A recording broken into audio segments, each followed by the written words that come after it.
संगवारी हुआ फिल्म के शूटिंग हुआ थे गले लग जा मोर जान ओखर बहुत अच्छा कॉमेडी सीन है फटाका वाले भाई सुन ले मेरी बात में और ये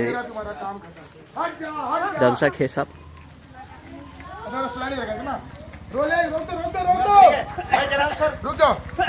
ये कुछ ही समय में फटाका फूटने वाला है और ये फटाका फोड़ने का आनंद लेते हैं।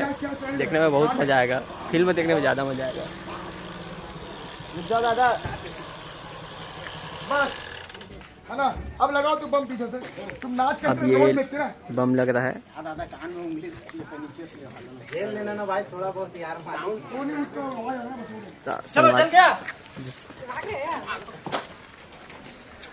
ये फटाका जल के संगवारी हुआ।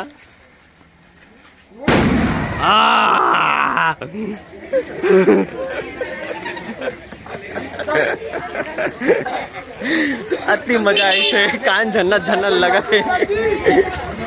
एकदम यहाँ लगाना है, इनका खोपड़ी दिखे बस, समझ लो खोपड़ी को अपन ले रहा ना।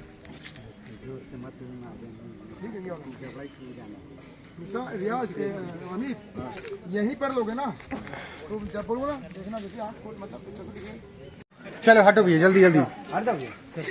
चल चल कैमरा जल्दी से छोड़ो छोड़ो,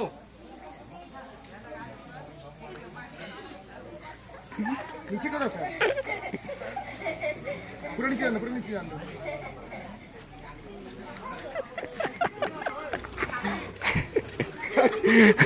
अब यही